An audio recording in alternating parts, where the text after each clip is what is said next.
because, I love Robin. And Robin, boy, I be sitting outside the studio listening to Robin's show, and she be touching on stuff. I be like, yeah, get him, get him. So I love it. So I think uh, I may do that. Now, let me just get to tonight's topic, because this is important. This isn't necessarily talking about narcissism or narcissists. This isn't necessarily talking about them, although narcissists share some of these traits, which is why we played the Ross Rosenberg clip in the beginning. Tonight's topic is going to deal with something that I think a lot of people are really frustrated with, because they're always saying, why did I get this type of person? How did they show up in my life? Why is it that I get the same type of person? Why am I constantly experiencing a replay of something I didn't want before? How do they find me? Right? They find you because you haven't changed. You haven't changed because you haven't healed. You haven't healed because it hurts. Tonight's topic, mirrored toxicity. Trauma soul / cellmates. Hear what I'm saying? Trauma soul / cellmates. We hear the clinicians, the psychologists, the psychiatrists, everybody say the same thing. Oh, it happened in childhood. It came from childhood. It came from childhood. It happened in childhood. This is where but all trauma in childhood does not lead to the development of narcissism, which means people who have narcissistic traits, right? Although they may not be full-blown narcissists, still share those traits. Now let's dig even deeper. Do you know your wounds, your unhealed wounds, your deep-seated issues wants to be in relationship that is equally yoked? I know you don't want to hear it put that way. I know you don't want to hear it put that way, but your wounds want to be in an equally yoked relationship. So they seek what is familiar to them. Remember, you don't have a say in it. A lot of times you're attracted unconsciously, right, to an unrequited wound's desire. Tonight's topic, mirrored toxicity, trauma soul / cellmates. The Tao of dysfunctional compatibility. Zoe, what are you saying?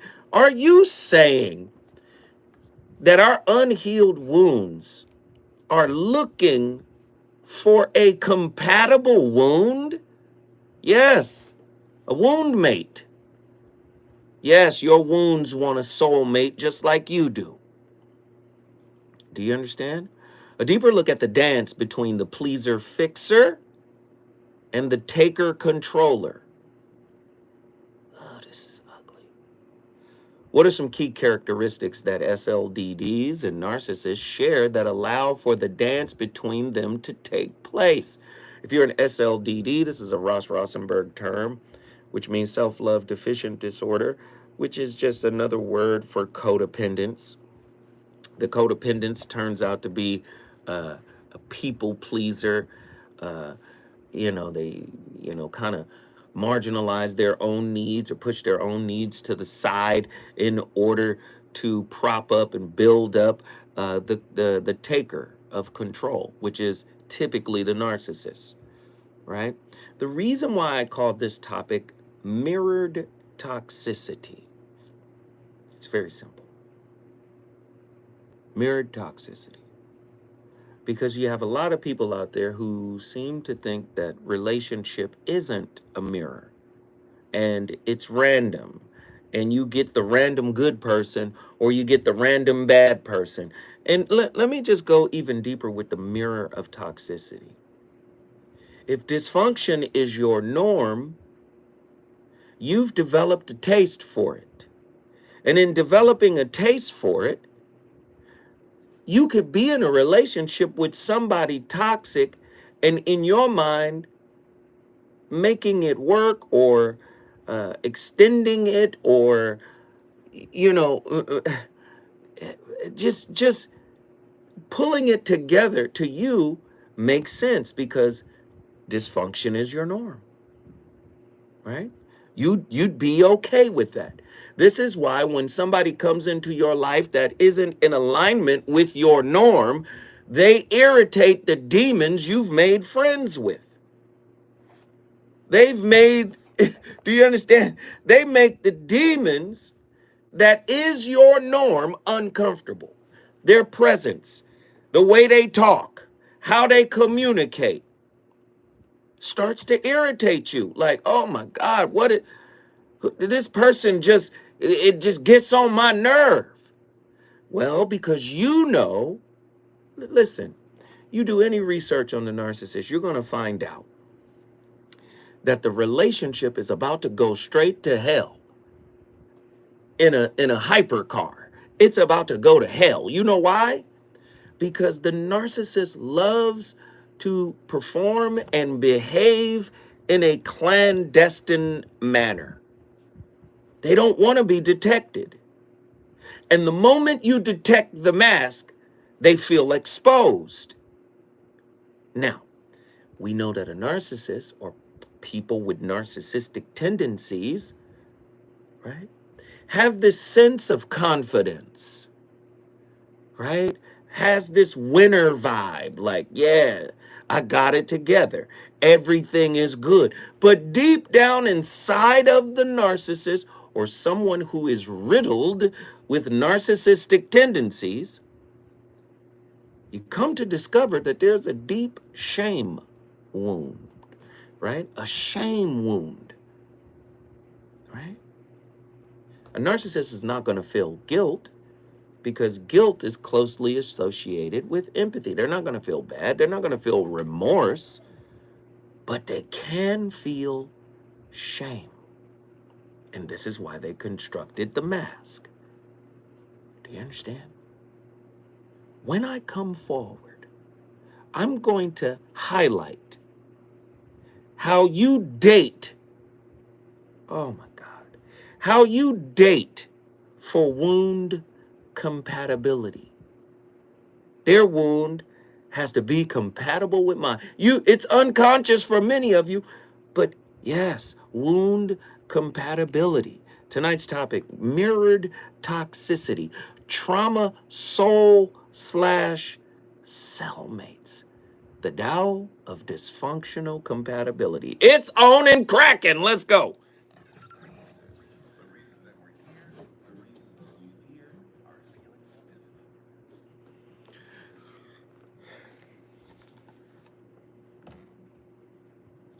What up, y'all? My phone keeps slipping and sliding. I got a phone call during the first broadcast. Sorry.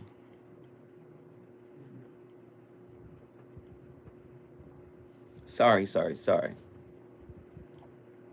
Please forgive me.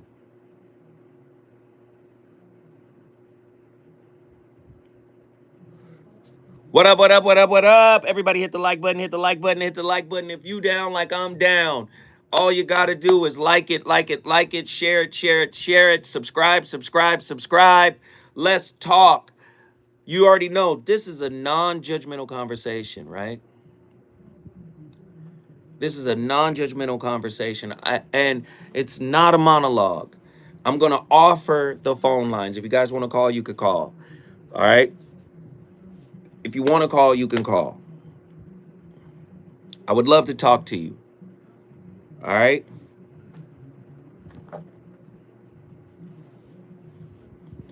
But yes, hit the line if you want. Also, please support the channel if you can extrapolate any level of meaning of purpose, of insight from this topic. If this topic makes you better in any way, shape, or form, do not walk away from this channel without dropping a two spot. We call it twos and fuse, right? The twos and fuse crew. Please support. You can go directly to my Cash App, which is $ZOWHAT. That's $ZOWHAT, ZOWHAT, Netter, NETER. One word, $ZOWHAT. Support the best way you know how, or you can go down to the bottom of the chat and hit that little dollar sign and support the channel. YouTube takes 30%. That's why I give another option, which is Cash App. And Attila, who's one of my moderators, but who's also my niece, I claim him as mine. The Prey That Got Away is my relationship roundtable. If you click on that link and purchase a ticket, if you're out of Los Angeles, guess what? You could see it. Pay-per-view. That's like a pay-per-view link. You'll be able to see it live. You'll be able to see the presentation. I'm doing a roundtable and a relationship mixer. It's going to be amazing.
Welcome to my latest video blog. Today I'm going to talk about the essay, Codependency, Don't Dance. It came to me at a time when I was doing my own work, thanks to a great therapist, and I was trying to figure out why I was always attracted to harmful people who in the beginning seemed so great, seemed so wonderful, and so beautiful, but end up with hurt me. At the time, it was easy for me to blame others. As a therapist, I could diagnose a lot of people. But one of the problems that I had was I could not see my role in these relationships. I just considered myself unlucky. I considered myself unfortunate.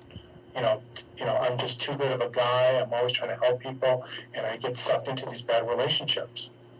But thinking of myself as a victim only perpetuated the problem. I had to start admitting to myself that I was playing a role in these dysfunctional relationships. And that was the very beginning of my own codependency recovery. This essay was ground zero for me. It was the beginning of my transformation. It was when I finally gained the perspective that I no longer was a victim, but instead I was a participant in a dysfunctional relationship pattern. A couple of weeks ago, I decided to... Listen, Ross, I love you. I love you, Ross. I love your ideas. I love your concepts. But I don't believe that the narcissist is the only one doing the hurting. Or the person with narcissistic tendencies. I don't believe they're the only one hurting people. My good friend, Alan Berger, Dr. Alan Berger, author of 12 Steps to Emotional Sobriety. He's been on this show. I believe the SLD not only is a masochist, psychological masochist, a spiritual masochist, because they hurt themselves. They pursue what hurts them unconsciously, and then later on, consciously, it's an addiction, right? I believe there's a certain level of masochism involved in the SLD, in the empath, in the quote unquote good guy. I don't think there's no good guys. I don't think there are any good guys. No. Dr. Berger said we are all victims of victims. And we all play a huge role in what we allow and what we do to ourselves. Listen, you signed up for BS when you manifested Carl Jung's edict. When he said, people will do anything, no matter how absurd, to avoid looking at themselves. So if you are actively working on not looking at what needs to be dealt with within you, you signed up for the BS. You signed up for the mess. You signed up for the lesson. You actually manifested it by ignoring the inner work. Right? Wounds need love too. Wounds have a soulmate too. I know you don't want to hear it that way. How does the narcissist's insatiable need for control mirror the SLD's, self-love deficient, codependence, unconscious drive to fix broken relationships? How does this symbiotic relationship perpetuate their attachment wounds? In what ways do both codependents, SLDDs, and narcissists create an illusion of compatibility by projecting their unhealed childhood traumas onto each other? Are they doing it to each other? Is the SLD, self-love deficient, codependent person just as culpable, right, as the narcissist? We like to villainize the narcissist, right? Oh, you narcissistic. Well, you codependent. It should be equally as impactful to be told that. 1-800-920-1580. Get to your phone lines. I want to hear from you.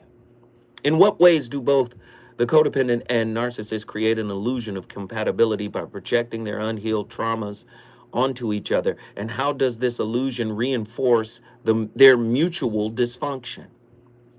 Does trauma bonding between codependents and narcissists reflect a warped vision or version of what Pema Chodron describes as basic goodness? Or does it trap individuals in cycles of emotional baggage that distort the very nature of love?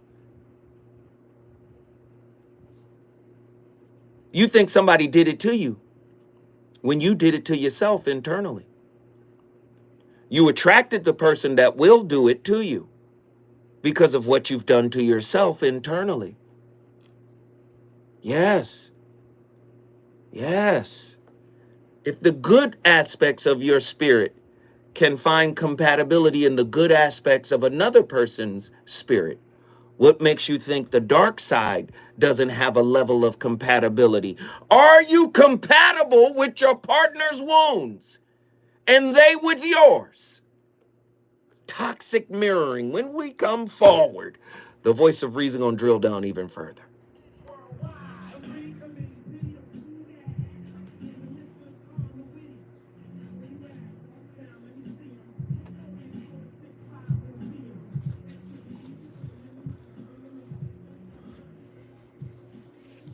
Are we on? Are we cooking?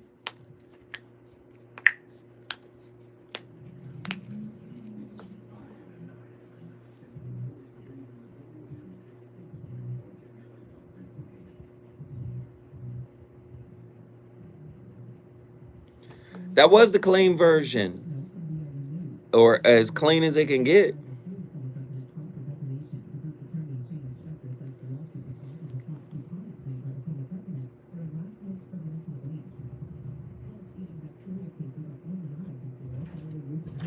Oh, I see. Yes, yes, yes. Hey, y'all. We got 5 minutes on this break. I like to see people go to my super chat, the Cash App. You guys go to the Cash App, hit the Cash App if you find this content insightful. My Cash App is $Zoe What Netter. Let's cash mob it together. Everybody hit the like button. Everybody hit the share button. I indeed hope that you guys are getting something out of this.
All right.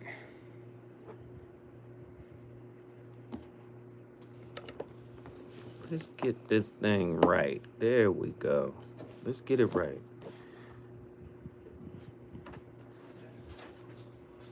Sorry, Zoe. Your Niners are done for the season, bro. Oh, yeah, they're done. You know what I'm saying? Too many injuries. I will say, Too many injuries. still got Brock. He's a decent quarterback. Yeah. Y'all still got Mason.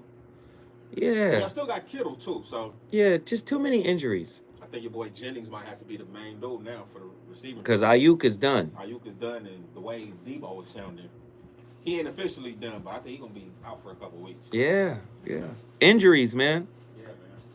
Right.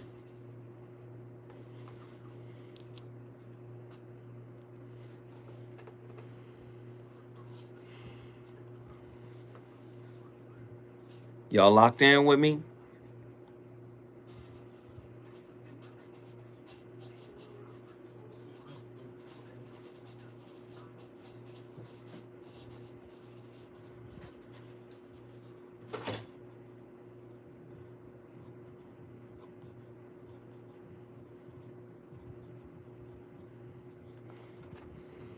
Cool.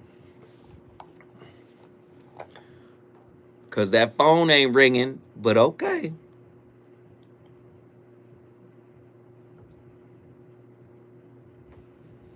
Theo should have been called in.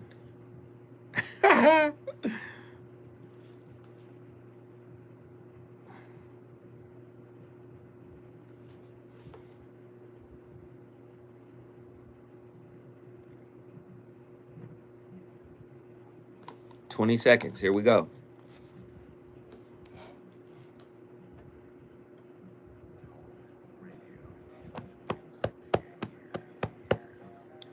No doubt, hustle.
One of the standard kind of relationships that ecologists will study between two species in a community is something called a symbiotic relationship.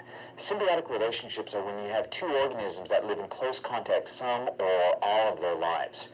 Now, stereotypically, just mutualism and commensalism. Some people will also include parasitism, and I've even seen some tests or textbooks that include predation. So I'll describe all of them so you can see how they all interrelate.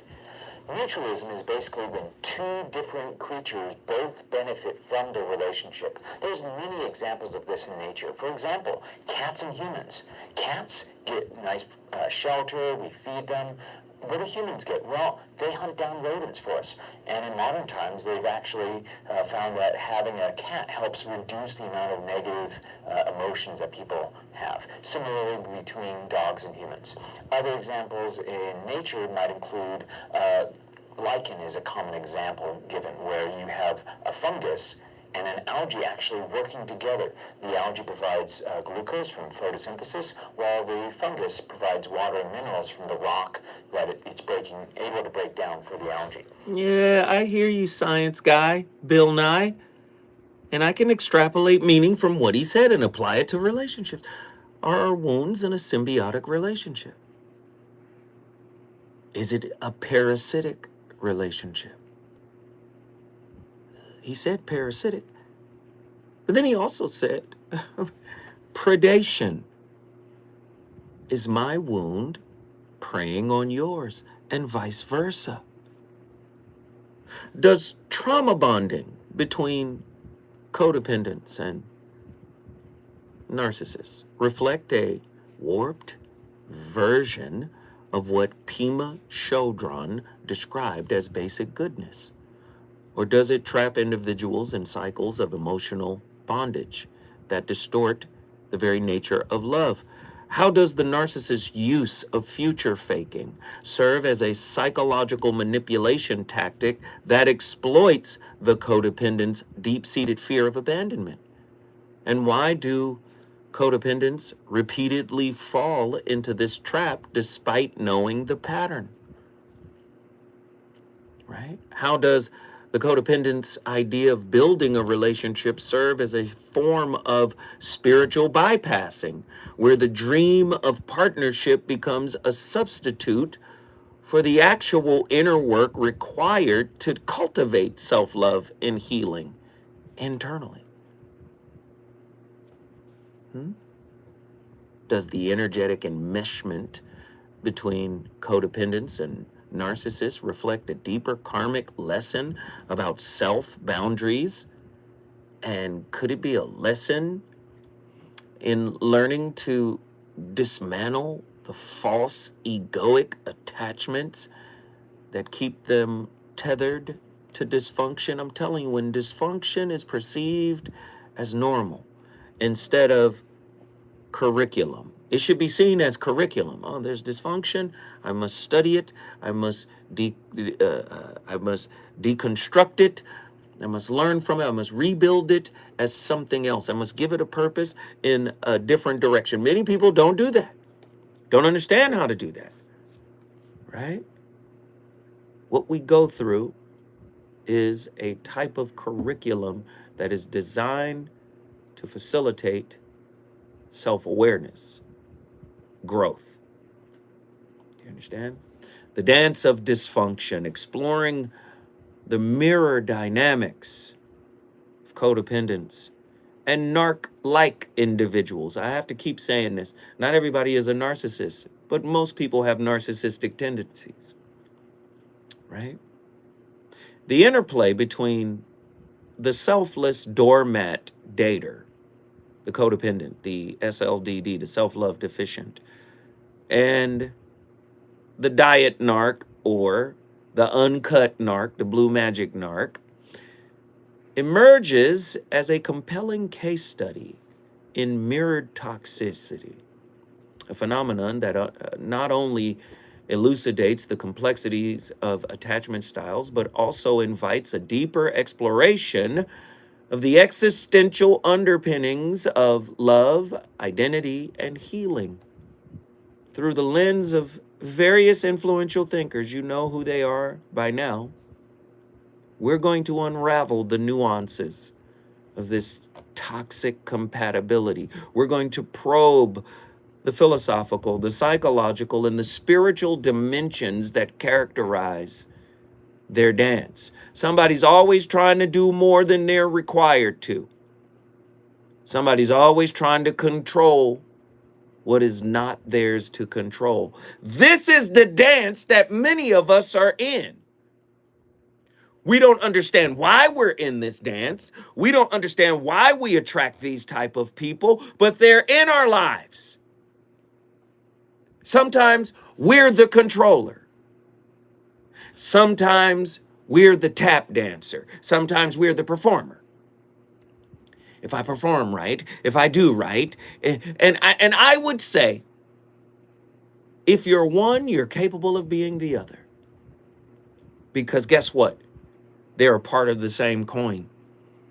If you're one, you're capable of being the other. And I would even argue that at some point in time in your life, you have been the other.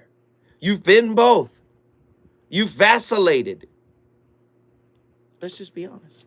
There's no clear monolithic demarcation that separates one side from the other. Nah, I believe you've been both. And you've been in relationships that have required you to dance, that have required you to perform. I know people don't want to hear it tonight. I know people they, I was the victim. No. If you ignored your intuition, you were the architect of the dysfunction you allowed, right? If fear helped you make a choice, and that choice was to stay when your intuitive process said, do not, you're the DJ of the dysfunction, the dysfunctional rhythm in this relationship. Don't be mad. Don't be mad because I said it. I've been the DJ on many nights when Spirit was saying, get the entire hell out of there. Did I listen? No. 1-800-920-1580. I know y'all listening tonight. At the core of codependence and narc-likes, at the core of this dynamic lies an uncanny mirroring of psychological imbalances. Both parties reflect unhealed childhood wounds, with the codependent's compulsive need to fix and the narcissist's or the narc-like, right? Their insatiable hunger for control, echoing the unresolved traumas of their formative years. You know your mama did the best she could, but she was broken. You know your daddy didn't share, didn't talk, didn't reveal his emotions in many cases. Come on. You know who you came from. And you know it's wrong. Let me just say, from a spiritual base, you must feel it. It must, like in Star Wars, when the Jedi are questioning something, search your feelings. You know, at some point, man, doing this person like this, expecting this person to show up when my mama didn't show up. It has to feel spiritually ajar to some of you. Maybe it doesn't. Right? Mindfulness is a tool for self-awareness.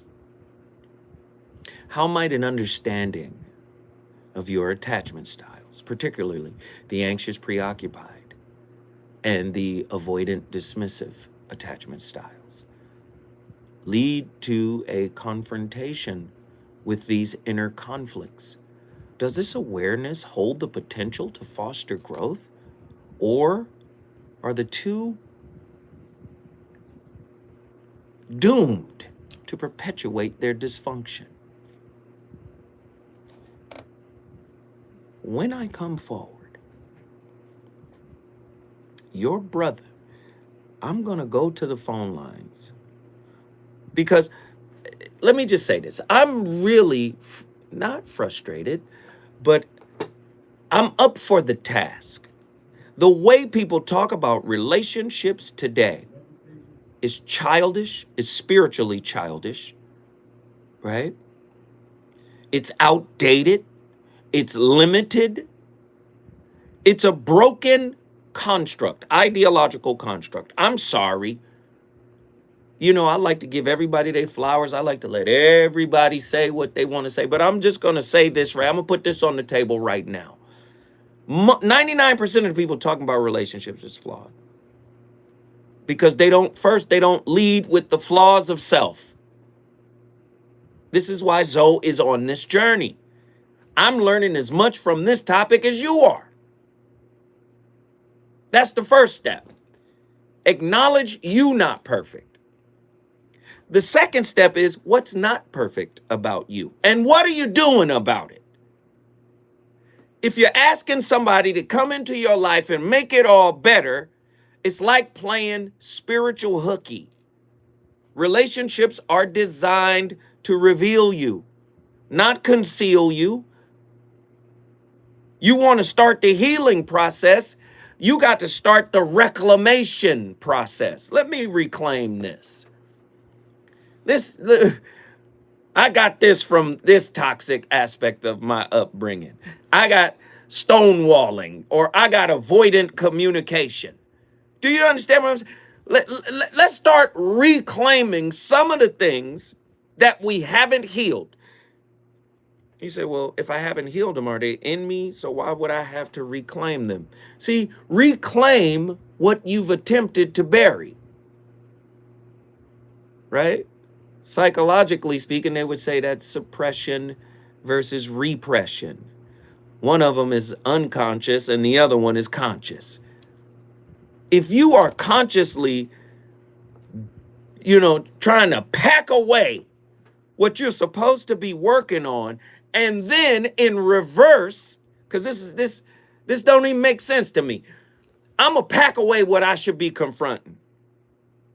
But I'm going to ask this person that comes into my life to capitulate, bend the knee to my unhealed, packed away wounds, walk on eggshells, and perform a certain way so I can feel comfortable, when the source of my comfort and healing is an inside job. I'm going to ask you to behave a certain way. And then I'm going to tell you, this is just how I get down. This is how I maneuver. No, you don't get to do that. I'm not your wounds butler. I'm not Benson. I'm not Mr. Belvedere. I'm not Alfred. I'm not going to cater to the work you didn't do. I'm just not going to do it. Right? So then what they do is go find somebody that's compatible with their toxicity.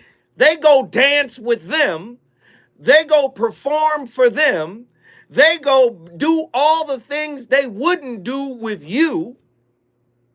Are y'all listening? And on the surface, the relationship with the new source looks better than the relationship they had with you. That's because you were the spiritual irritant that was supposed to bring their consciousness back to what they should be working on. Ain't no free rides in spirituality. You either gonna do this damn internal work or you're going to grow old and there will be a deepening misery followed by pathological loneliness. When I come forward, the voice of reason going to the phone lines. Am I on a tangent? I think I am a little bit.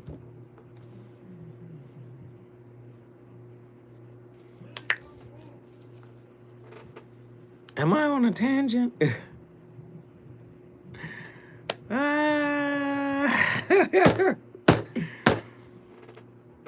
Theo said, oh, you on one tonight. Yeah, but it's bars. Okay.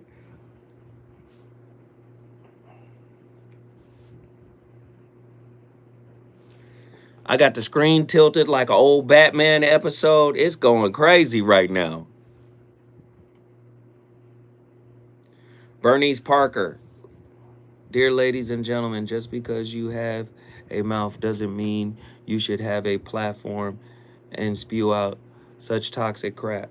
What happened? Who said what, Mimi? Mimi, what happened? Who has a platform that's talking some? What did I miss? Y'all catch me up.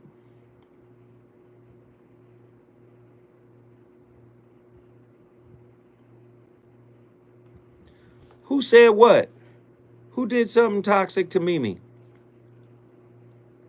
That's random as hell. I see you, Theo. I'm coming in hot.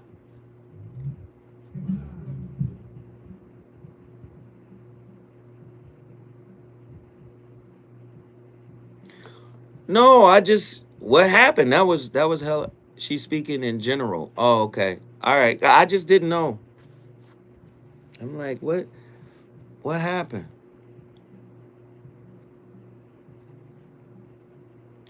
The YouTube shorts drive me crazy. Oh, okay, got you.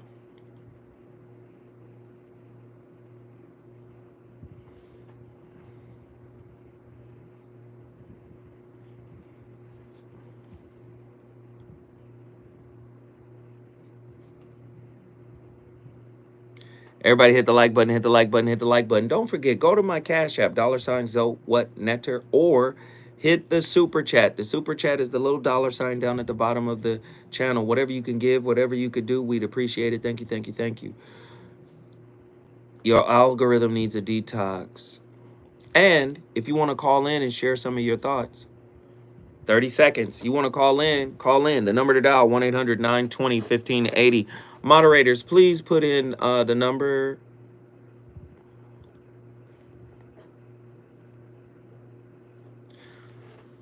Nah, you know what? You could, yes, this is the way I broadcast. But it's broadcasting live. I'm on live radio right now in Los Angeles, California. This is terrestrial radio. This is the behind the scenes, my YouTube, on my YouTube page.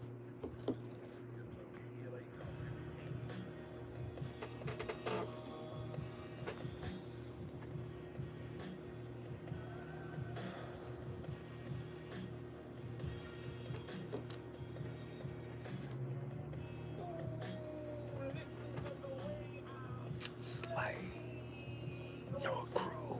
Damage. Damage. Damage.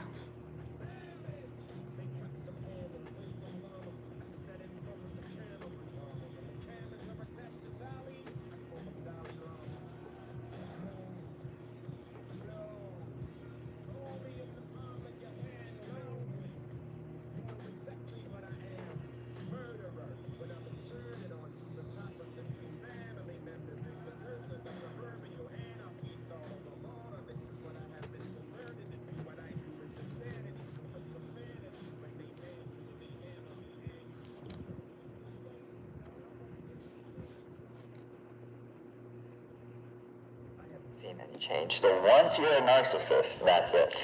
Yeah, you're kind of in a club, and the difficulty is that it's what we call a rubber band theory. Okay, so if you can stretch a rubber band, and it can become quite long. It started this big, and it got this big. But if I let go, that thing's popping back. Mm-hmm. So the heartbreak of narcissism is that you can actually train this person to be a little bit more empathic, to not be so jerky and not be so entitled, and actually listen to other people. Here's the but. As soon as there's some stress in the system, the workday doesn't go the way they want. They didn't get the raise they hoped for. Their friend buys a bigger house than them. Their kids are behaving badly. They're just simply getting older. Like life isn't going the way they want. They blow again. The reason why I play this video of Dr. Ramani is because it is generally accepted that narcissists can't heal. But you can diet narcissist.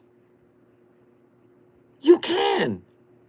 A diet narcissist, a person like me, like you, somebody with narcissistic tendencies, we can actually heal. Guess what? Self-love.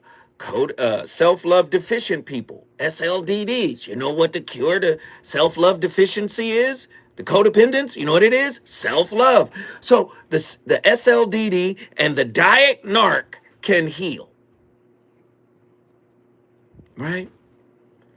That's why I played the video of Dr. Ramani explaining narcissists generally believed that they cannot reverse their personality disorder. But you can. You don't have to look for a compatible wound to engender a sense of togetherness. I found somebody that gets me. No, they get your wound. Your wound gets their wound. Listen, we're supposed to come together to heal wounds, not to continue to conceal them, not to continue to put them on a pedestal so that they make relational decisions for you. Because as long as there's a wound there, there will be an end to a relationship. As long as there's an unhealed wound, there will be an end to the relationship. And I know a lot of people don't want to hear that. A lot of people don't want to see that. But it's true. Do you want a meaningful relationship that ends in death and you guys reconnect in another lifetime and pick up where you left off? Or do you want constant endings, which are short classrooms? You want to stay, you understand? Short classrooms. They don't last forever. It might be 2 years, 1 year, 3 years, 4 years, 5 years, whatever. Short classrooms, 10 years. Is that what you want to keep repeating? When I come forward, I promise this time, I'm going to the phone lines. I see my callers. I'm going to get to Charleston, South Carolina, and Detroit, Michigan. Hey, we just getting started. Let's get it.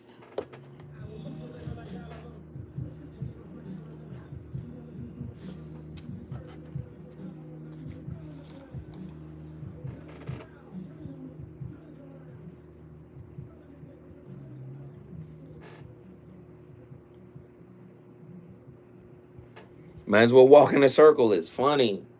That first hour went crazy. Y'all calling in tonight? Ronella, you should call in early. I want to talk to you. Zoe is gonna Zoe. Is that what Zoan is? Zoan is like...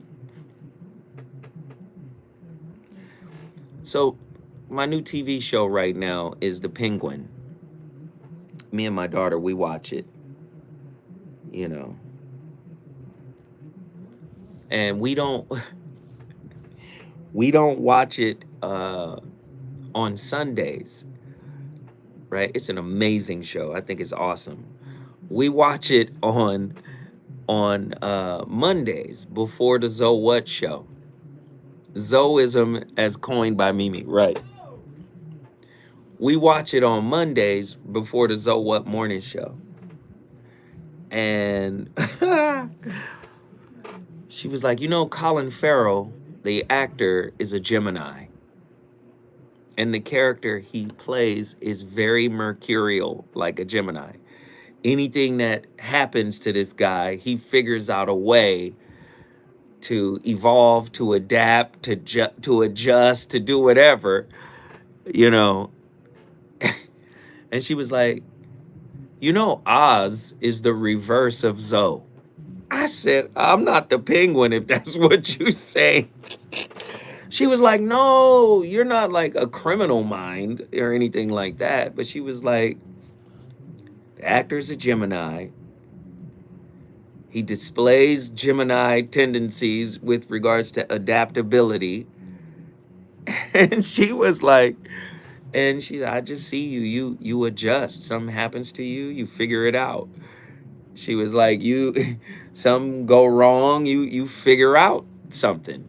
You evolve, you've changed. She was like, as your daughter, I've seen you be one way and now you're another way. And she was like, I've seen like the different, you know, shades of you, you know.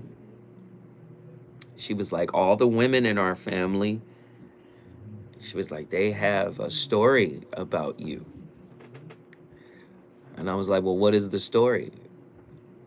It was like, she was like, it's just last resort. Like, she was like, it's last resort. Don't come to him unless whatever has to be done has to be done. She was like, it's last resort. So you tend to, she was like, you miss a lot of things. That's what I love about watching TV with her on Mondays. You know what I mean? Like, because she's talking. She was like, you miss a lot of shit because we don't want to bring it to your attention. They don't show their weaknesses. How do you make women so well? So William, reason and accountability. The voice of reason. Dr. Ramani describes narcissism as the second-hand smoke of mental health. But why? And why is narcissism more dangerous than just being self-confident? What exactly narcissistic personality disorder is? What is it? Okay, all people with narcissistic personality disorder are obviously narcissistic, okay? Not all people who are narcissistic may have narcissistic personality disorder. So it's a fine point, but it's an important point since everybody's throwing this word around these days, right? You know, it's not, unlike other diagnoses that have different meaning to them. This one's this is like a character assassination, right?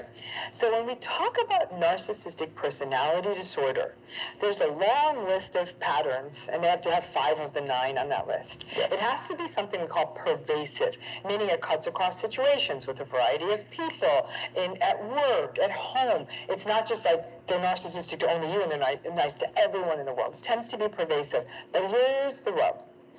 It has to involve what we call social and occupational impairment and subjective distress. That's a fancy way of saying it is messing up that person's life, they're aware it's messing up their life, and they're uncomfortable with it. And that's where you don't see as many people with narcissistic personality disorder. So if their style of not having empathy, of being entitled, of being grandiose, of being arrogant and superficial, all that is working out for them, they're not going to walk around saying, I'm having a problem. They're not going to walk around saying, this is causing me problems. So if they don't acknowledge that piece of it, then really they're a narcissist, which is sort of a clinical term for being a jerk. And we don't get to diagnose people for being a jerk. We may not like them, but that's not a condition we diagnose. We diagnose people because they're bringing in something that they're uncomfortable with or that's causing them problems. The best example I can give you is, let's say somebody's been using drugs for... So if it messes with your job and you can't think clearly, and then you come in and say, I got a problem. Do you see? Do you see how very easily this can spill over? If you shift the criteria for it, it could spill over into a lot of people. How many times have you seen somebody be horrible to their friends and family? Be horrible to their significant other, but then be the darling of people at work? on at their job. They sweet as you understand? Sweet as sweet potato pie. Oh, hey, how are you? Is everybody are you okay? Like show empathy, do all that, and you be like, what? Who is that? Listen, trust me, just because it has been defined, just because it's in the psychological Bible, the DSM-5, doesn't mean it's in the spiritual Bible. And that's what the voice of reason is here to do.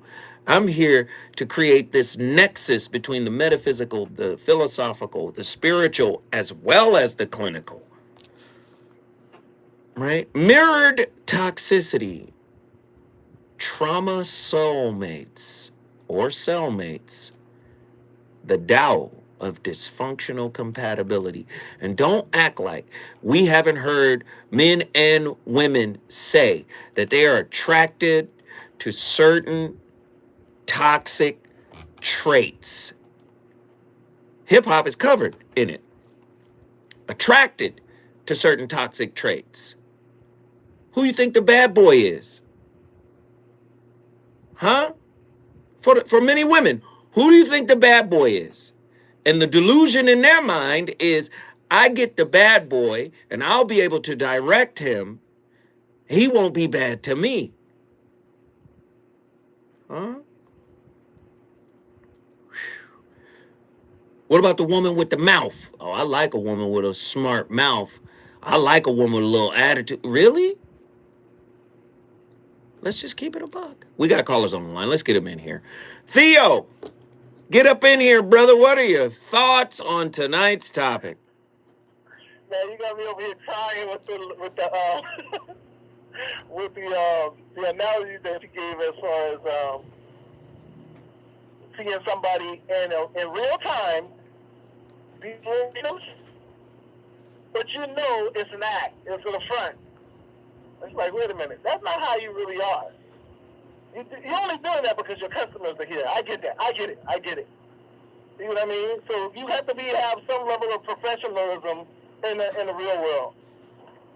But show people who you genuinely really are at some point too. Mm-hmm. Because I feel like people can feel that vibration that person hides something. Mm-hmm. They're hiding something. They're keeping it under wraps because when you always come around, you always got a smile on. You got something to hide. Mm. And there's no need for that. Mm-hmm. Because at the end of the day, the reality of the world that we live in right now is dysfunctional.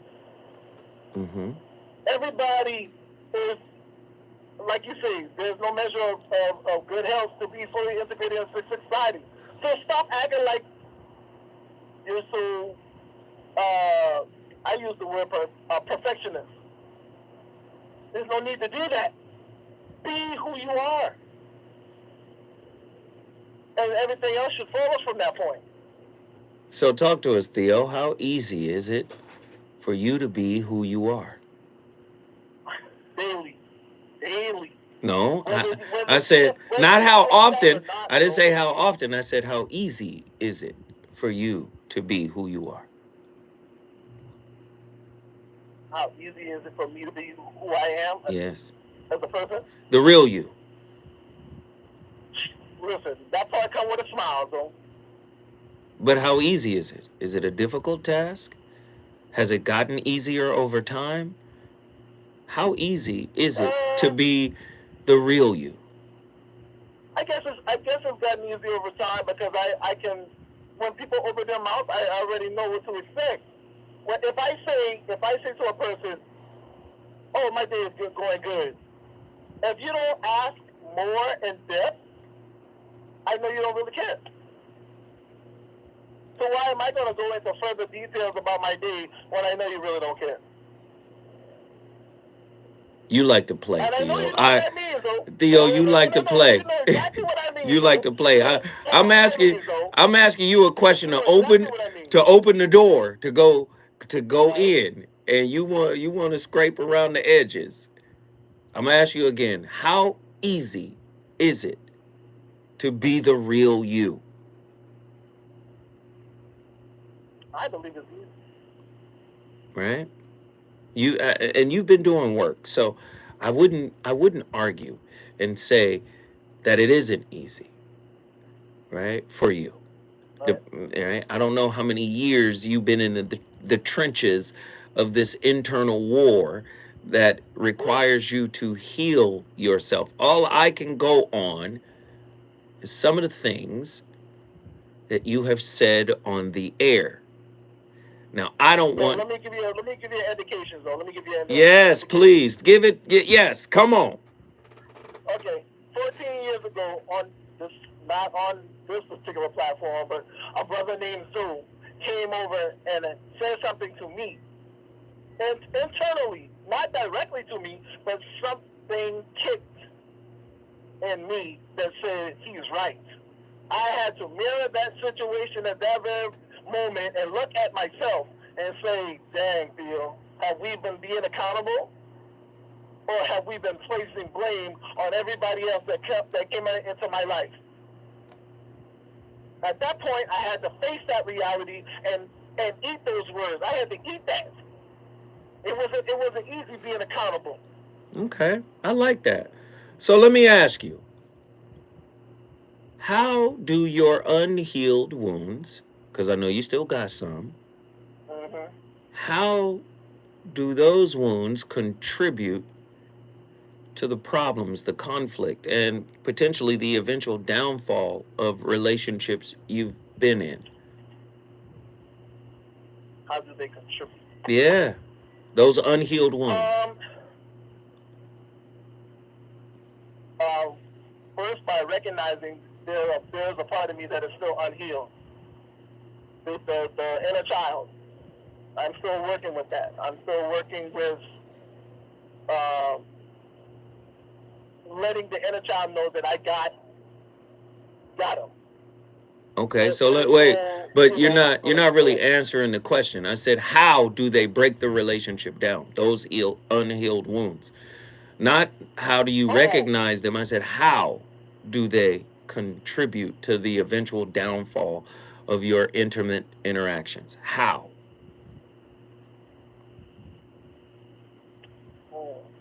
So can you identify a wound that has shown up in your relationship time and time again? Is it a particularly persistent wound? Is it an attachment wound? Is it I'm anxious, preoccupied, so I'm too clingy? I'm a chaser. Like, what type of wound is it? Is it a worthiness wound? Is it a mother wound? Like, what kind of wound is it that has consistently contributed to the downfall of your relationship? I guess it would be codependent, preoccupied, codependent. Anxious, preoccupied. Got it. Codependent. Self-love deficient. What in the hell have you done to win that battle internally?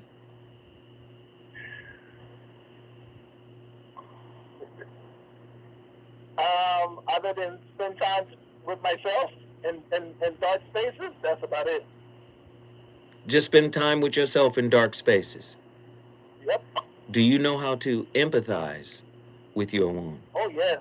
Oh, yes. Oh, yes. Well, why wasn't that the damn answer? Instead of sitting somewhere in the dark by yourself, how come you didn't say? That's my personal space. That's my time where I get to, my brain gets to calm down. And then I talk to myself internally and figure out like where I might have went wrong in the situation of the relationship. But there is no going wrong in the situation. That's just another evaluation that makes you feel either good or bad. Typically, when people say, oh, I went wrong here, they feel bad about making the mistake. It's not about good or bad. There are no accidents, right? There is no examination. All you could do is see what was done, pick up the pieces, and say to yourself, are there other choices? What would be the result if I made another choice, a different choice? I think that's the escapism though. Even though I'm causing my own suffering in some space. In most spaces. Let me tell you something. Your attachment wound is like 7-Eleven. It's open 24 hours, 365. Okay? So there is no in some spaces. This is part of the intellectual construct you've put together to feel good about saying, oh, well, they did this. That's what victimhood does. It's like psychological candy. It's like, well, I'm the victim in this case. I get a gold star. No, no, sir. No. There's no gold star for the victimhood or self-victimization or victimhood mindset. Okay? There's no gold star for that. And you can tell that you've been conditioned to shift the blame. I can hear it in the way you frame your responses. You know, in some cases when my wound is out of control, your wound is out of control all the time. Wounds don't have vacations. Right, okay. So which is more impactful, impact or intention? Listen, unhealed people will say impact. Do you understand? Hurt is ubiquitous. The higher you go, the more subtle the hurt will be. Do you see? The higher you rise in consciousness, the more subtle the hurt becomes. So the lower you are in consciousness, impact is the only thing that matters. When you rise in consciousness, listen, when you rise in consciousness, context matters more. Oh, yes, this hurt. The bottom line of this impact hurt. However, I understand the underlying circumstances that brought this perfect storm together. Ah, this makes sense.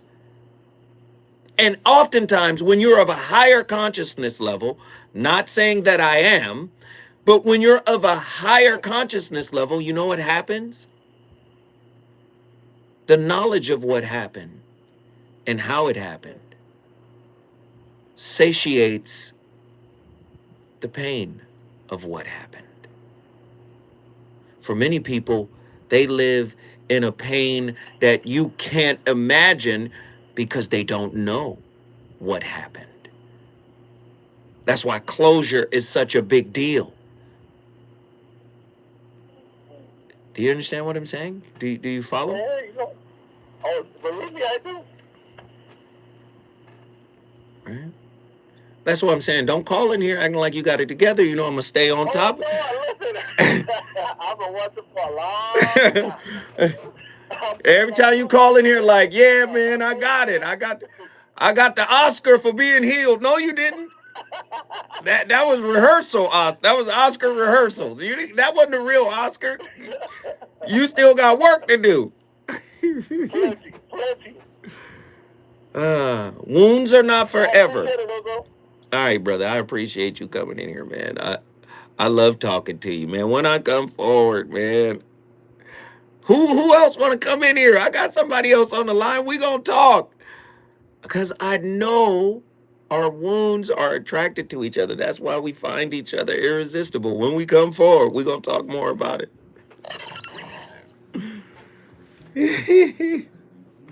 You know I don't be seeing everything. Hey, man, I love Theo. Theo. Way to get in here, Theo. Boy got a copper Oscar is dumb. Don't do that. Hey, Theo be making these shows fire. Come on, Theo.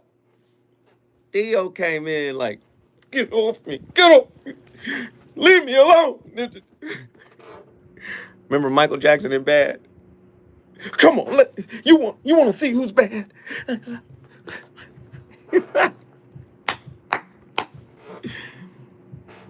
Copper is ignorant.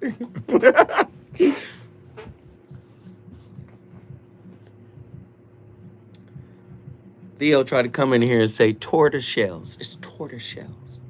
Oh, tortoise shells. Okay.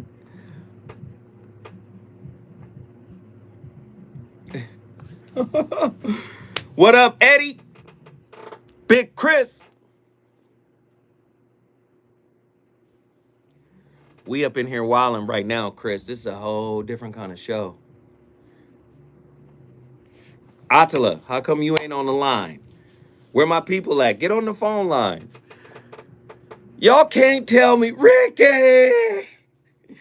Y'all can't tell me this show is that good with me just talking. Y'all can't tell me this show is that good. Like, fuck it, Zoe could just talk by himself. Thank you, Hustle.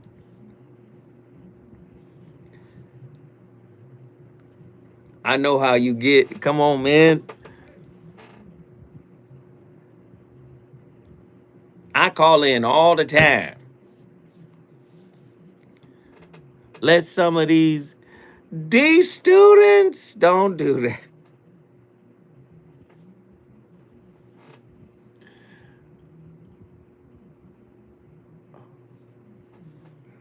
Hey, but can we celebrate the fact that you guys have got me? It's y'all. You guys have gotten me to the top 2 percentile of all fucking podcasts in the world. You guys have gotten me there. According to Listen Notes, I'm in the top 2%. They're like the Nielsen's rating of podcasts. Listen Notes. They say the Zoe Williams Voice of Reason show live on KBLA, 484 episodes, is in the top 2 percentile of all podcasts. And that's accounting for 3.4 million global podcasts.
So to the question, can a pathological narcissist overcome the disorder? Statistically, absolutely not. In my book, I refer to 3 personality disorders: borderline, narcissistic, and antisocial personality disorder. So when I talk about narcissism, I'm talking about pathological narcissism.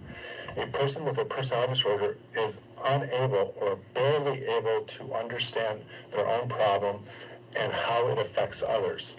They are blinded. They are incapacitated by that. They blame others. They project their problems onto others. So if you understand the personality disorder, you understand that psychotherapy requires insight. It requires a willingness, a motivation. Therapy is virtually impossible because they just cannot see the impact of their actions on others, especially when it is negative. That's Ross Rosenberg talking about the narcissist. But you're not narcissistic. Let's just go with,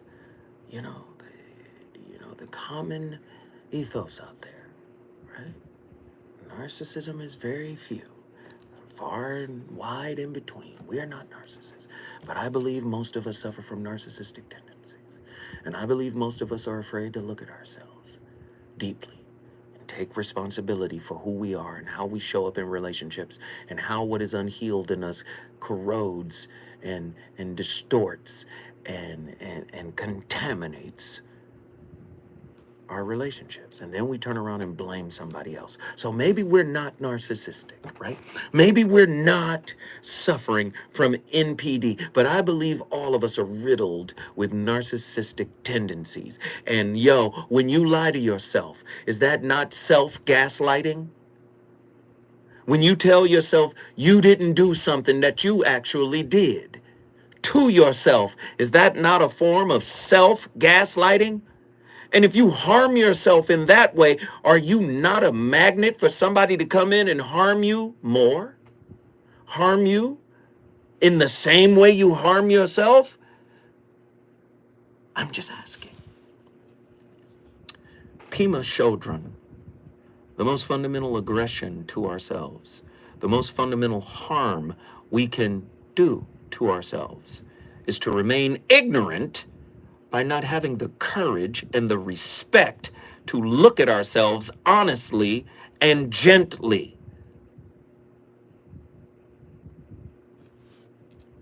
We fear what we may see, right? Within ourselves, the devil in ourselves, the demon in ourselves.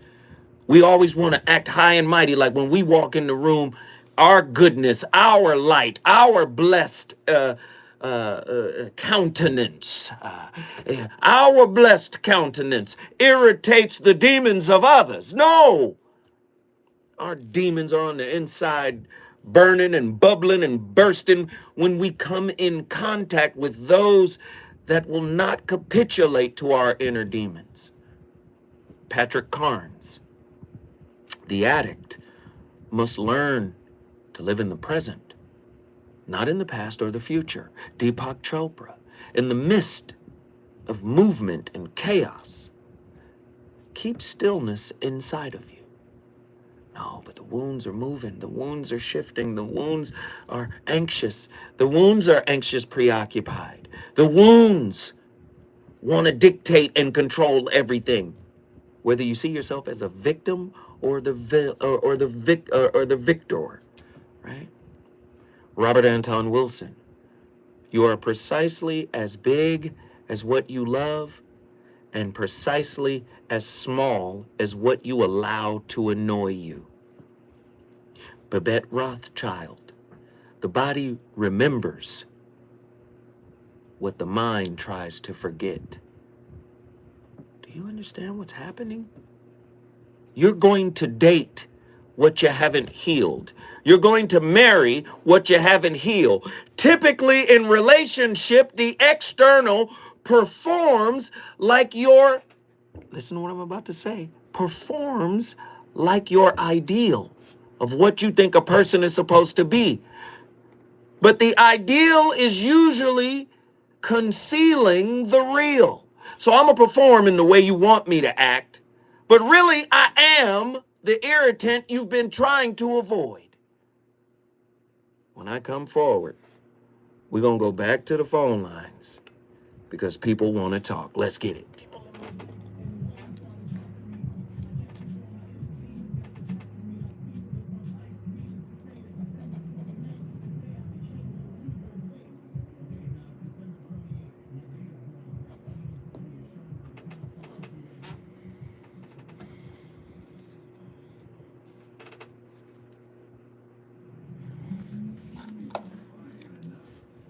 What happened? Attila, who did? What's going on?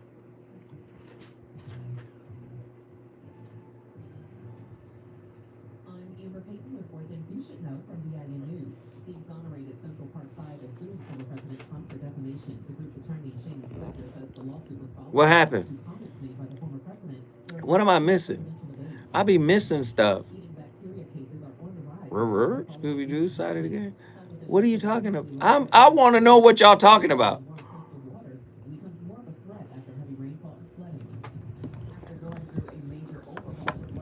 All right.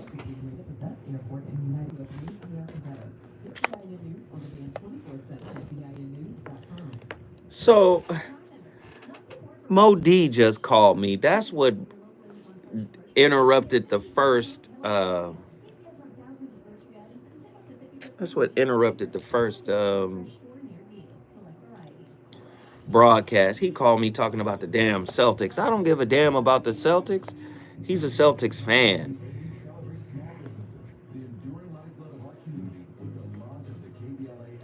He did listen, man. He don't give he call whenever he get like the notion to call. He don't even keep track of. Oh, Zoe might be on air right now. He don't keep track of none of that.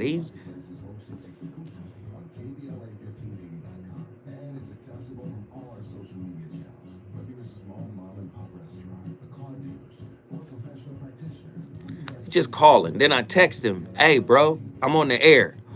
Oh man, I'm just talking about the Celtics. I don't give a. I'm a Laker fan. The fuck? Yes, he from Harlem and he fuck with the Celtics.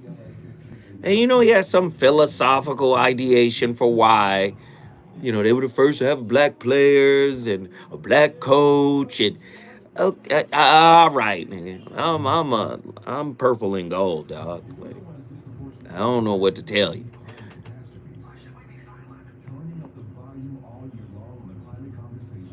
It does seem blasphemous, right? But he got a whole you know. I said if that's the case, then USC should be your favorite college team because we had black players way back.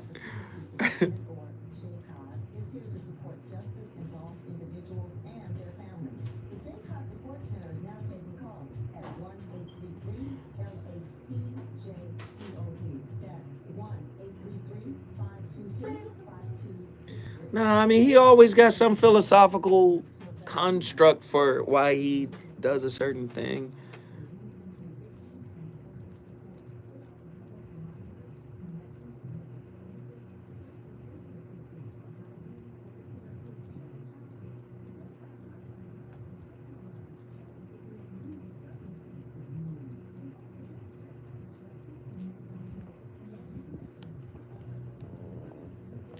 It's just little stupid ass cord that just causing the phone to just wiggle waggle. Purple and gold all day. Don't ever get it twisted. All day, purple and gold. No, there are no. Yeah, well, wait a minute. No. LA specifically is a desert. Our water comes from everywhere. And keep talking shit, we're gonna take the water where you live.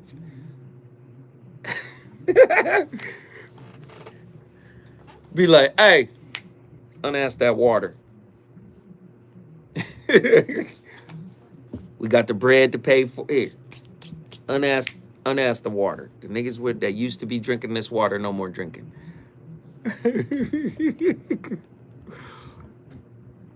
That's what they do with those big ass cities. I mean, think about like Las Vegas, because it's exploding. They got to give it water. Yeah, Los Angeles, California, crazy. Give me the water. You niggas got a lake? Unask the water.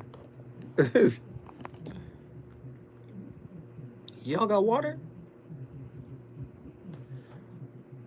Run the moisture, nigga. Run the moisture. Fuck is you doing?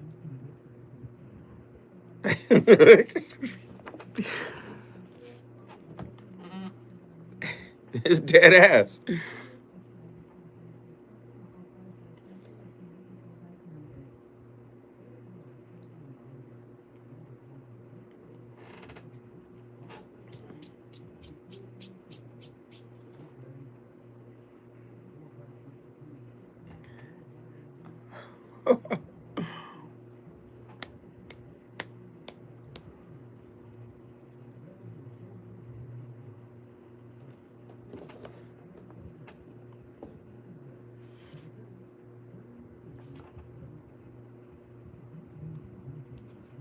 Wrong. Run the moisture.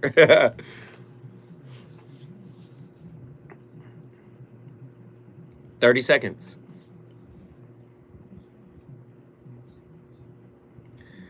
it is intent on doing what it want to do. I'm like, stop moving. That motherfucker.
Today's topic, witches. It's a question we've gotten over and over again. And I have to tell you, this is one of those questions that kind of kept me up at night a little bit as I was thinking about it. And then I'd spent some time researching this one. So here's the question. You ready? Can a narcissist be a codependent? So what do you think? Do you think, or have you had the experience? Can a narcissist be a codependent? Drop your answer in the comments below. It'd be interesting to see what people think of this. My answer to this question? It's complicated. So I want to just make sure we're clear on terms here first. Let's start with the topic of codependency. Let's start with the concept of codependency. Codependency is not a diagnostic term that appears in any official diagnostic manual or lexicon. It's a term that is defined by a person who has their self-esteem invested in the emotional state of another person, even when it is not healthy for themselves. And they take responsibility for another person's needs to the exclusion of their own. Basically, when that other person's happy, the codependent person's happy. When the other person's unhappy, the codependent person's unhappy. People who are codependent will often get stuck in relationships with people who have substance use disorders, people with personality disorders, people who are very impulsive, or people who also have sort of codependent patterns themselves. The patterns we observe in codependency include things like sadness, rumination, anxiety, being constantly sort of on edge, denial, emotional dysregulation, or an incredible constriction of emotion, substance use, and remaining in a codependent relationship for a long time without seeking help. There is controversy about this term codependency. Some people have the concern that this term pathologizes patterns that are sometimes gendered, and the society actually values them as a function of gender, and then we pathologize them, or these are patterns that are culturally validated. And many of these patterns are also congruent with something that was once called dependent personality in the DSM, but that's sort of something that has been pretty much scrapped. Now, I know some of you are thinking, the patterns we see... Listen, I love Dr. Ramani. Y'all know that. But what do you get in my wound for Valentine's Day? I'm sorry. Did we forget? We are in a relationship with these damn wounds, and these wounds have desires. The only way to heal is to be able to observe yourself without judgment. The only way to be able to heal is to be able to observe yourself without judgment, looking at yourself without condemnation, without guilt, without shame. accepting yourself as you are, right? Deleting the negative definitions that were given to you by dysfunctional caregivers. Queen Afua says, when you are in alignment with who your true self is, everything else you desire flows to you effortlessly. Dr. Ramani says, narcissism is not just a personality trait, it's a way of perceiving the world. Ramana Maharishi says, your own self-realization is the greatest service you can render the world. Yeesh. Yeesh. To be beautiful means to be yourself. You don't need to be accepted by others, codependents, right? You need to accept yourself. Thich Nhat Hanh. Dr. David R. Hawkins. What you are is what you have been. What you will be is what you do now. Krishnamurti. Freedom from the desire for an answer is essential to the understanding of a problem. Whew. Sheesh. We got callers on the line. Let's get them in here. People want to talk about it. Let's get them. Let's get them. Let's get them. Let's get them. Who's been on the longest? I think it was Kenny from Detroit. Kenny, get in here. What are your thoughts? What's up, brother? How you doing today? What's up, good brother? What's the word? I just wanted to add to the conversation. Well, that's why I asked, what's your thoughts, brother? Get to it. We waiting on you. I can't really speak on a narcissist, but I feel like I can add to the conversation because I'm on the other end, right? The SLD. Okay. And earlier in the conversation, we were talking about how SLDs can play a role, and they're more, I think wounded blindness is why we rush into something and then we get stuck, right? And then it's too late at that time. Once we get in there and we're stuck, we put in this time and so much fear of loss that we stay into these relationships. You know what I mean? We can be self-aware, but at the same time feel stuck. Okay. You just said something. You just said something. Fear is the adhesive. Fear is the mortar that hardens and makes you feel stuck. The fear of abandonment. Right? Right. So, if you know what that is, part of solving a problem is knowing what it is. So, when was the last time you leaned into your fear around abandonment? I pretty much do that every day. I'm very self-aware. Well, what's the result of it if you say you lean the other way? You can't say I'm self-aware and lean codependent. You can say, yes, I know I'm a codependent, but to be self-aware is actually, listen, if we really want to get into this, you are not the self that surrenders to codependency. Does that make sense? Absolutely. Do you see?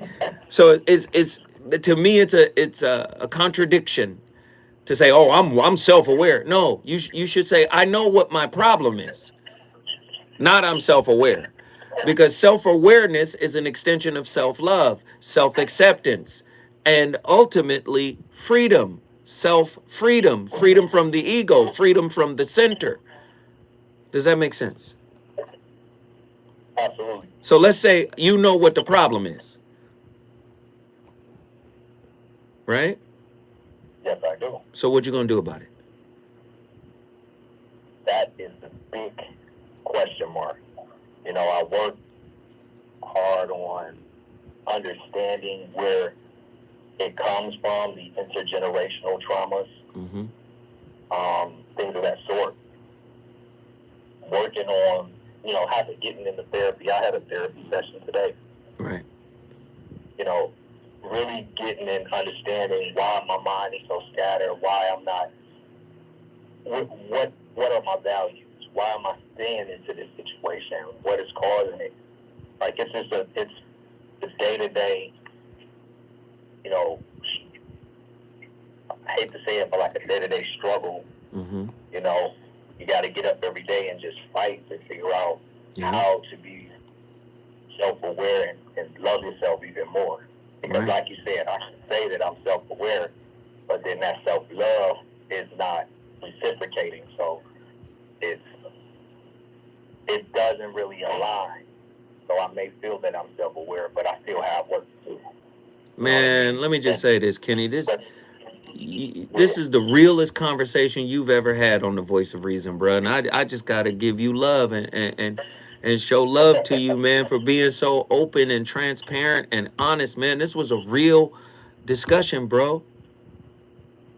But let me offer you something. Let me offer you a radical idea real quick, brother. Let me just offer this. Stop looking for reciprocity. Stop looking for payback. I got you. That's how you get stuck. Because what you didn't get, you're still looking for from the outside. And really, a lot of times you don't realize that. I mean, people don't realize it. When you're conditioned to look for it from the outside, you never think that it could come from the inside and be even better. Ross Rosenberg's book, The Human Magnet Syndrome. Why do we attract people who hurt us? You have to understand. He said that the key to healing codependency or self-love deficiency is self-love. Stop looking to be paid back. Do you understand, brother? I do, and it's a day-to-day. It's work. Take your time, man. Take your time. Let me just say, Kenny, I gotta get these other callers, brother, man. But let me just say, man, I love you, bro. I love you. I appreciate that.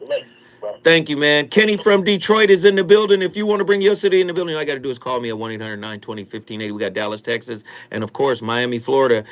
Hey, when we come forward, we got two heavy hitters. Let's get it.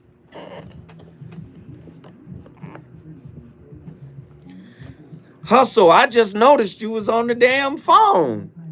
I look up and said, Hustle been on the phone for 20 minutes. I got to get Hustle in here now. Hustle, you've been on the longest. You next. Kenny and Theo, the men have come in. And here's the cold part. This is a cold ass show. We got $6 on the Cash App and $0 on the Super Chat today. And this has been, we got two people who hit the Cash App. I think it was Nazarene X. I think it was Nazarene X, and I think it was Erica. Let me just make sure. My deepest apologies, not Erica. Our beloved Nzinga. Kenny Blessed is in the building. Hey, man, super call today, bro. Super call today. Your realest call ever, bro. The Cash App is $ Zo What Netter. Listen, if we can get everybody to drop twos and fuse, $2, $3, $4, $5, whatever you got. Ronella, thank you. Super good show today. The brothers called in and really revealed some things about themselves.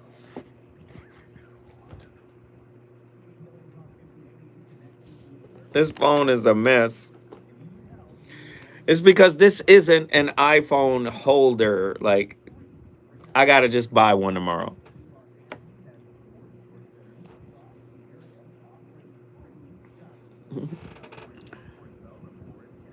Thank you, Nzinga, for the Cash App.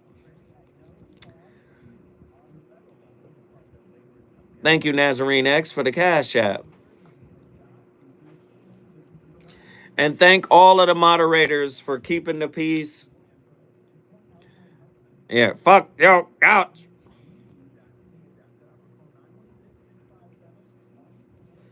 Hey, really, how many of you guys have gone to listen notes and saw the notes up there? How many of you guys have gone and seen it? Listen Notes. It's a website that compiles the data from all these. Truemonger said he saw it. There it is. That's what's up.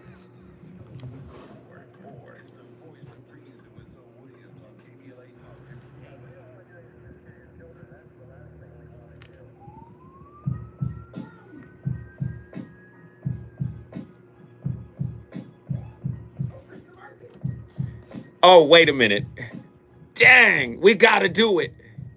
Let's do it now.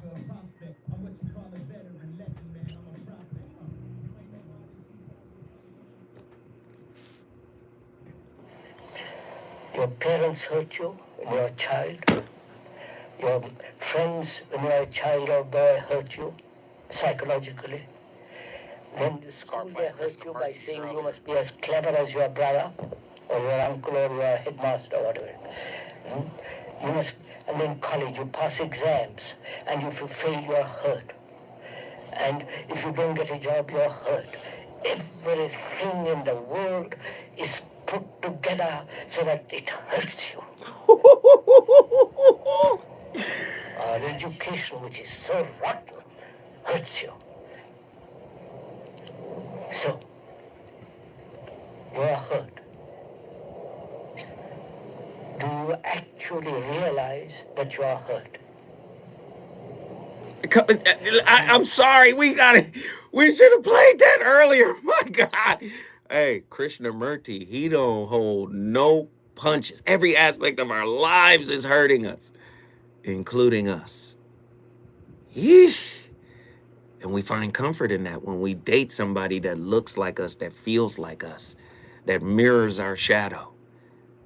That's cold work, man. Let me get these callers in here right now. Hustle from Miami, man. We got to move quick. We up against it, brother. Please drop your jewels for me, sir. So first I wanted to say, just based on the last call, we don't just fear abandonment, we can also fear abandoning. Ooh, keep going. Just got to keep that in mind, you understand? Because it's both separation there. But I wanted to get some testimony on the anxious side of the game. So you can relate to this, brother. I mean, when you climbing that mountain, that challenge that we set in front of ourselves, and then you finally get to that peak, that is like the sweetest candy in the world. Now, we know we about to fall off the cliff.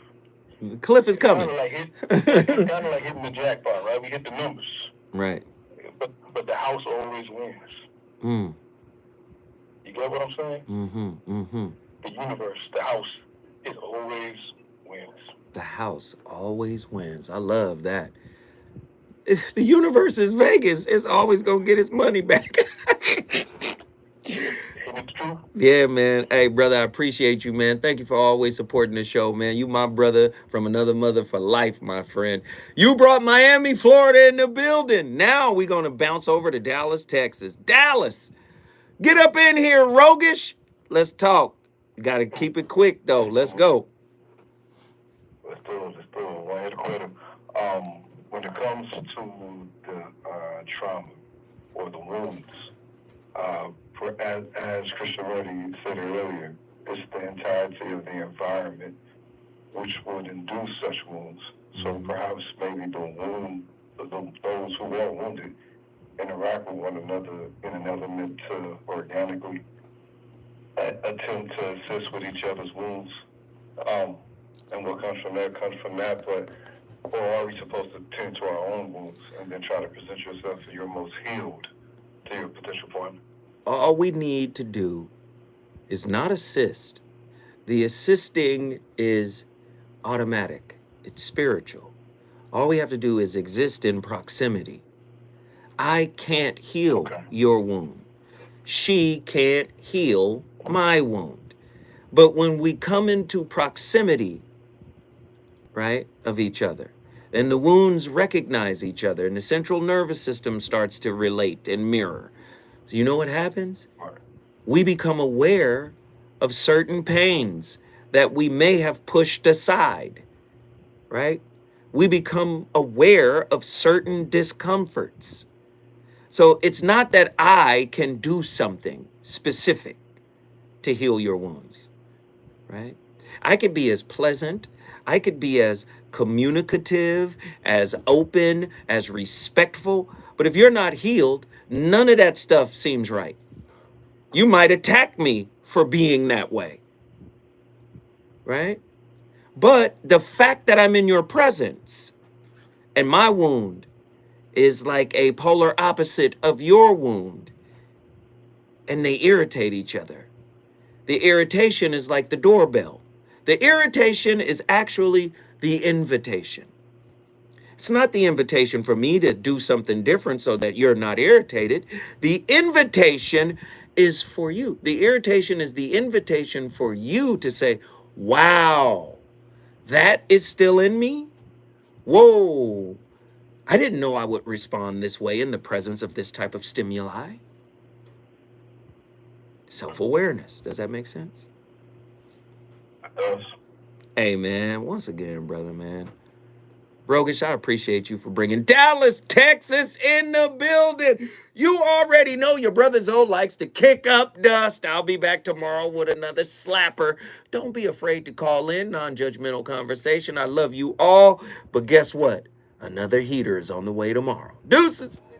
There ain't no middle class, racial class is the classism. Either you were rich, there ain't no in between. Sinners sell their souls, angels sell their halos and their wings. I had dreams of the R&B chick, and I found out that R&B chick already set.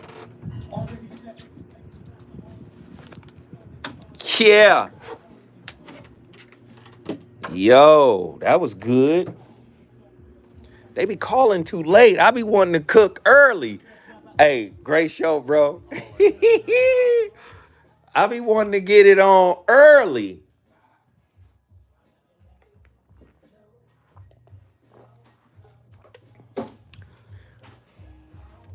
I hope you guys enjoyed. Hope it was good. Number love. Appreciate everybody. Thank you for the love. I'm out. Deuces.